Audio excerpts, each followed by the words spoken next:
Bismillahirrahmanirrahim. Today I'm going to talk about the cardiovascular system.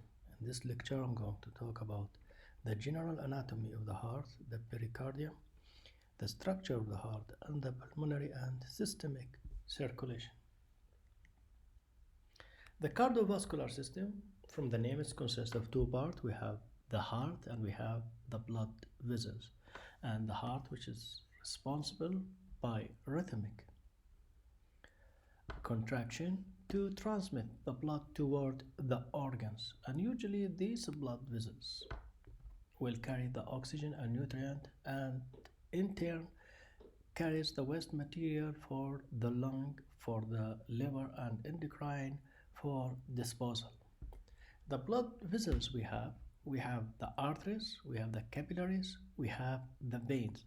Any blood vessels carry blood away from the heart, we call it as artery, whereas any blood vessels carry blood toward the heart is considered as the vein.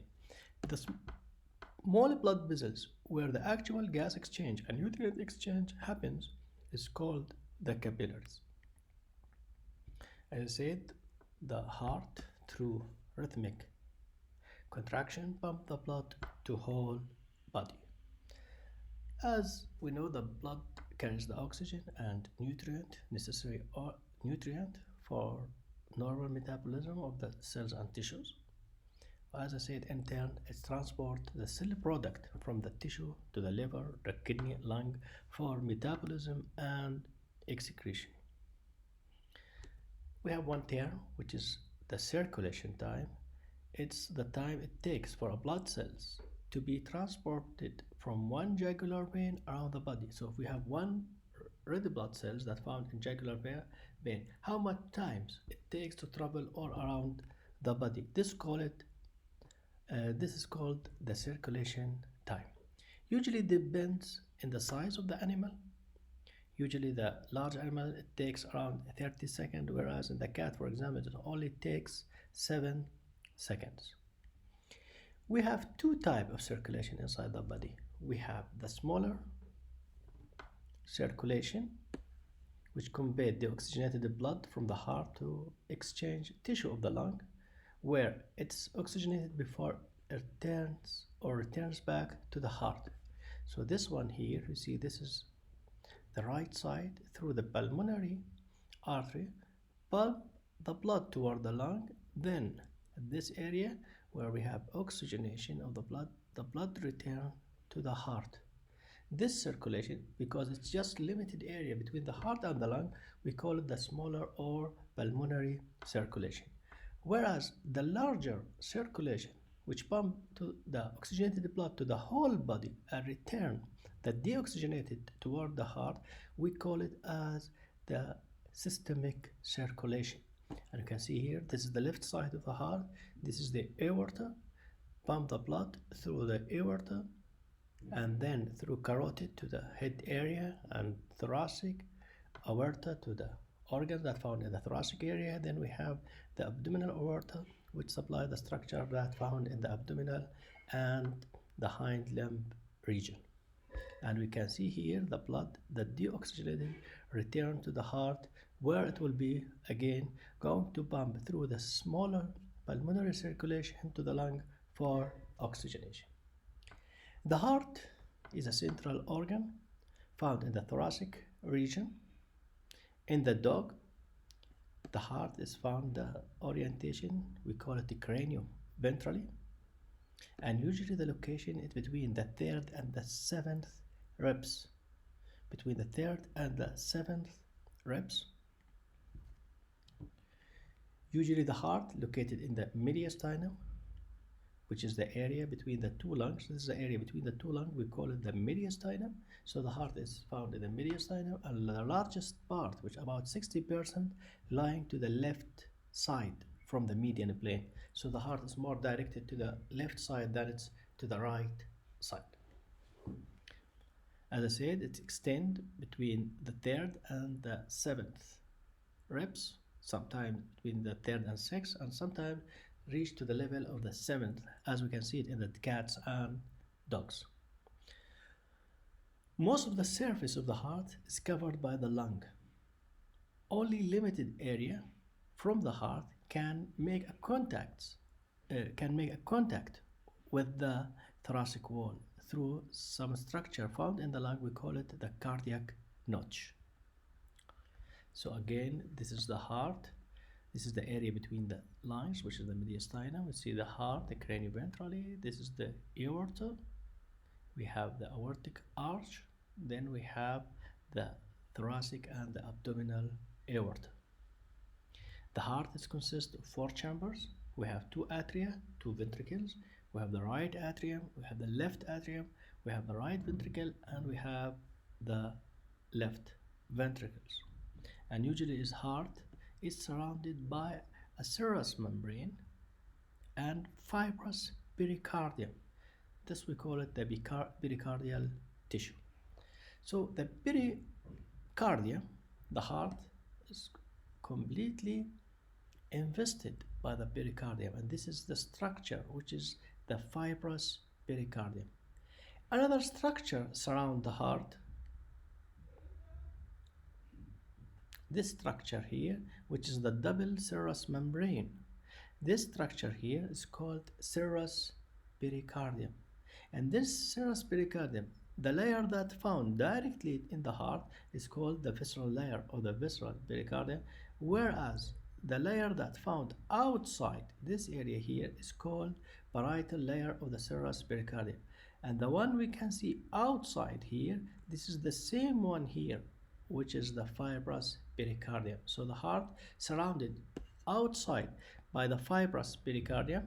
We have this layer here, which is the visceral pericardial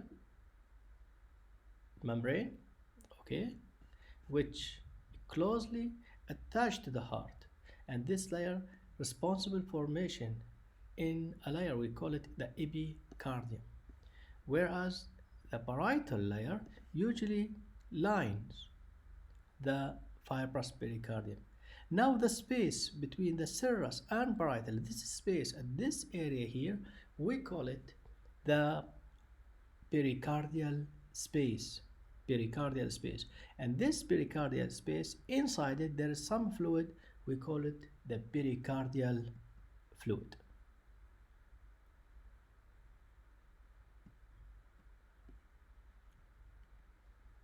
So again, if this is the heart, okay, this is the 2 layers which is directly in the heart, which is the visceral, and the one that found outside, this is the parietal layer, and the space between them, this is the pericardial cavity. And as I said, in this pericardial cavity there's a fluid, we call it the pericardial fluid. And from outside here we have the fibrous pericardium. So visceral, as I said, is adhere to the heart. The parietal obtains this one here. This is the fibrous pericardium. This is the area of the lung, and this is the heart. The space between the 2 lungs, which is the area of the mediastinum, and we can see the heart is surrounded by a thick layer of the fibrous layer, which is the fibrous pericardium. We can see here, this is the only limited area where the heart will be in close contact with the thoracic wall. This area is called the cardiac notch, and usually it's greater. This cardiac notch is greater in the left side than in the right side. Now we're going to talk about the shape of the heart. The shape of the heart is roughly conical, with the base where we have all these blood vessels is found in the dorsal region, where the pointed area, which is the apex, which is found in the ventral portion of the heart, and usually this found close to the sternum, almost at the level of the 6th costal cartilage. The base of the heart, as I said, consists of the blood vessels. Also we have the 2 atria. Okay, so we have the aorta, We have the pulmonary artery, we have the cranial and caudal vena cava, also we have the pulmonary veins. And usually at this level here we have the ventricles, and we can see here between the right and left atria, a right and left ventricle, there is this groove at this area here. This groove is called the coronary groove, and usually this groove contains the coronary vessels. As I said, the heart consists of 4 chambers. We have the right atrium, we have the left atrium, and also we have right and left ventricles. Usually the muscular region usually is the ventricles, and usually the left one is thicker than the right one. The left ventricle is thicker, and here we can see there is a septum between the right and the left ventricles. So there is no any communication between right and left ventricles. We can differentiate between them depend on the size of the muscles of the heart. In the ventricle usually is thicker than the right side, because the right side going to pump the blood toward the lung through the pulmonary artery. There's a short distance, whereas the left ventricle is going to pump the blood to the whole body through the aorta. Let's see, the left is much thicker. Usually the right position more cranially. It's not a true right and left orientation. We can see that the right one is found like more cranially to the left ventricles. So we can see here we have the right ventricles, we have the left, we have the left ventricles atrium, and we have the right atrium. And we can see here this groove at this area here, we have the coronary groove which separate the atria from the ventricles. And as I said, there's a blood vessels here which is the coronary artery and vein. Inside the heart we have this septum here which separate the right ventricle from the left ventricle. This is called the interventricular septum. And in the atria there is also a septum which is the interatrial septum, which separate the right atrium from the left atrium. So there is no any connection between the right and left atria. See here, this is the area of the coronary groove. So we have right and left atria, we have right and left ventricles.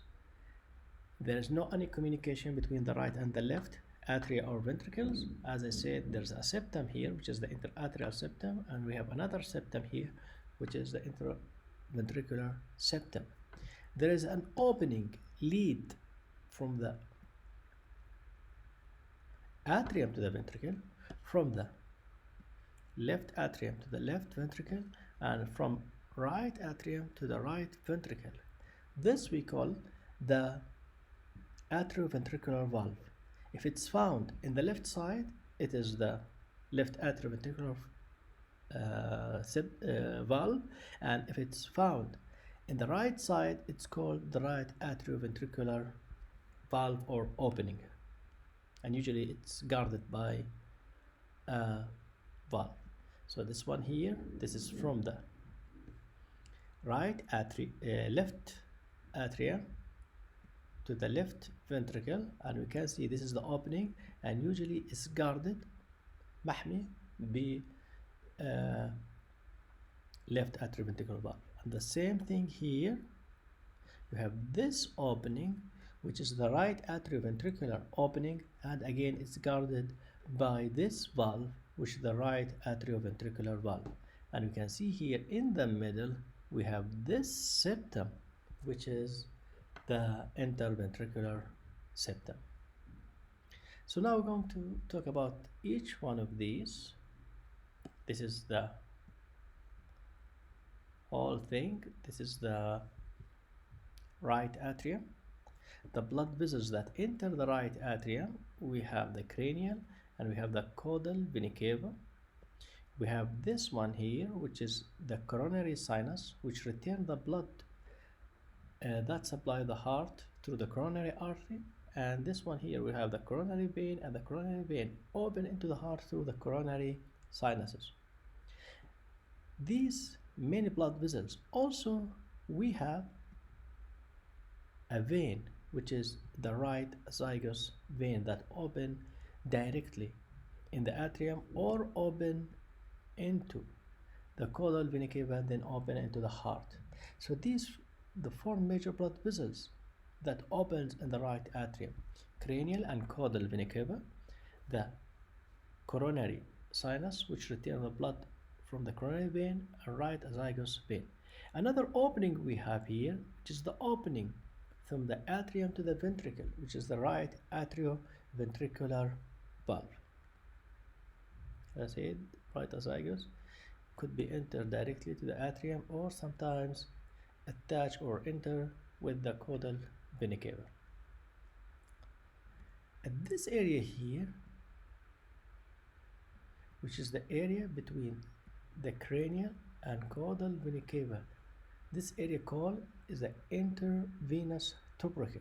This is the area of the intervenous tubercle, and this is very important because the blood is coming this side and from this side, and usually the intervenous tubercle direct the blood like this way here, so there is no any confrontation between the blood that's coming from the cranial vena cava and from the caudal vena cava, and this will reduce the damage that may happen to the red blood cells. You want to prevent any damage for these blood cells. At this area here, we have muscles of the atrium, which called the pectinate muscles, and there is a smooth area that separates this muscles, which is the pectinate muscle, from this area here where the blood will be collected, and this we call it the terminal crest. See this area here, this is the atrium, this is the actual side where the blood collected, and this is the area where we have the pectinate muscle, and the appearance is almost like the portion from the ear, and this portion we call it auricles. And you can see that the right and the left auricle, this is the right and this is the left auricle, almost found in the same surface. So this surface of the heart, which is found in the left side, we call it the auricular surface, whereas in the other sides, where the two atria area where the blood is collected almost in the same surface, we call them the atrial surface. So in the left atrium, there is only the blood vessels that coming from the lungs, which is the pulmonary veins, and usually these enter into 2 or 3 sites. Again, we have the area of the auricles, and we have the actual area where the blood is collected, this area here, and this is the area where we have this structure here, as I said, almost similar to the ear structure, which is the auricles. In the right ventricles, receive blood from the atrium through the right atrioventricular valve. This is opening, as I said, is guarded by a valve, which is the right atrioventricular valve, which is a tri-cusp. And usually this valve, this is the fibrous tissue, and here we have muscle, which we call it papillary muscle, and we can see these small tendon that extend from these papillary muscle to the valve, which called the chorda tendini. Usually these valves, we have 2 valves. We have the left atrioventricular valve, and we have the right, which is extend between the left atrium and left ventricles, and between the right atrium with the right ventricle. So we can see here it's only consists of 2 cusps, so it's bicusp, whereas this one here we have 1, 2, and 3 cusps. So this one here, mostly we call it as the mitral valve. When I say mitral valve, By this I mean the left atrioventricular valve. We have another two valves, which is the aortic and we have the pulmonary, and both of them have three cusps. So we can see all of the valves are consist of three cusps except for the left one, which consists only of two cusps. And this one, the left one, is called the mitral valve. You can see here, this is the cusp, and here we have only two.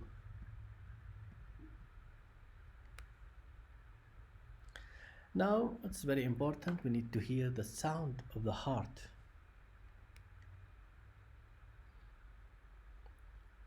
Sometimes we need auscultation to examine if there's any abnormalities that found in the heart, and we need to do auscultation through the use of the stethoscope. Usually the left atrioventricular valve is ausculted to the most advantage in the fifth intercostal space, so to have to count the ribs, and at the level the intercostal, just caudal to the point of the elbow. This is the area of the elbow. Okay, this is the area of the mitral valve, which is the left atrioventricular valve. If we need to hear again the aortic or pulmonary, we need to go to the level of the fourth intercostal space.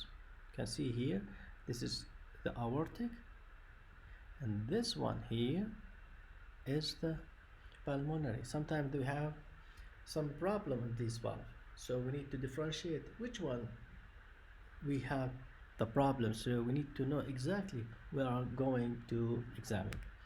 For the right atrioventricular valve is the best to hear in the lower part of the third and the fourth intercostal space. So you can see here that the left atrium, which is the mitral valve, we can hear the sound at the level of the fifth intercostal in the left side, whereas the right in the level on the right side in the level of the third and fourth intercostal space. So these are the valves we have. This is the valve, this one here, this is another, and this is the left one, and we can see here this is the bicusp, this is the cusp, and how they connected with the muscle, which is the papillary muscle, through this small tendon, which is the chorda tendon. Now we're going to talk about the right ventricles. We can see that the wall is much thinner than the left side, and this is a diagnostic feature to be able to differentiate between the right and the left side. Again, the lumen here, this is the lumen, this is the muscle, which is the papillary muscle, and here we have the chorda tendon, and here we have the valve. But we have this structure here, which is the trabeculae of the septum marginalis muscle. This one here is consist of modified cardiac muscle, and usually the function of this one here to transmission of the impulses, neural impulses from the wall of the ventricles toward the septum, or vice versa, from the wall toward, from the septum toward the wall, and this one will ensure the simultaneous fast contraction of the ventricle muscles. And usually the blood flow through this opening, which is the right atrioventricular opening, and as I said, is guarded by this valve, which is the right atrioventricular valve. Here we can see this is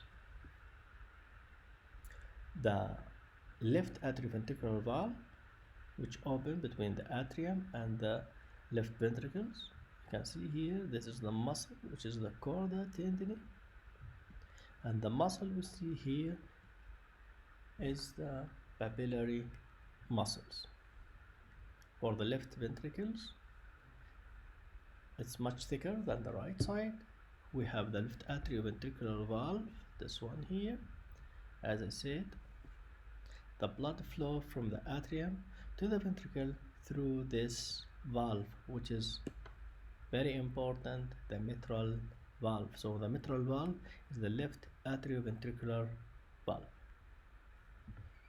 As I said, the wall is much thicker than the right side because it pumps the blood to the whole body. There's much resistance compared to the pulmonary or the small circulation. Usually the blood leaves the ventricle through this artery here, which is the aorta, and the first portion of the aorta, we call it the ascending aorta. Then it starts to form arch, which is the aortic arch, and the last portion, which is the descending aorta, which have two portions. We have thoracic and we have the abdominal aorta. The last thing I want to talk in this part, in the first part of the lecture of the cardiovascular, about the cardiac vessels.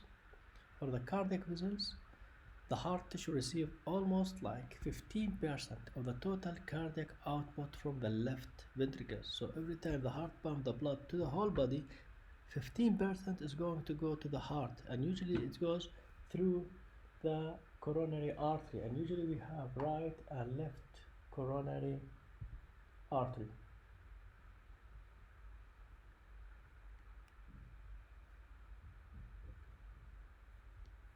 Say the coronary artery, and usually the coronary artery just open. So this is, go back, this is the area of the aorta, this is the level of the ascending aorta. We have two openings, which is the coronary sinus of the right and left coronary artery, and usually these supply the heart. The right coronary artery just arises above the cranial cusp and reach the coronary groove after passage between the right auricles and pulmonary trunk. So this is the artery. After they leave outside, you can see here, this is the area of the coronary groove. This is the area where we have our heart, our coronary artery. And as I said, we have right and we have left coronary artery. Usually the left coronary artery is larger than the right one. Again, it's reached to the level of the coronary groove between the left or right auricles, between the level of the left auricles and left ventricles, and usually it divided. See here, this is the first portion here, and we have another portion. This one here is found in the level of the interventricular groove. This one here is called the paraconal branch, where the other one here we have the circumflex, and usually it's found at the area of the coronary groove between the atrium and the ventricles. The blood return, as I said, the blood supply from heart through the coronary artery, but the blood return from the heart through the coronary vein, and this coronary vein is returned to the heart via this opening here, which is the coronary sinus. Okay, so, and this coronary sinus is found almost at the level of the, just below the entrance of the caudal vena cava.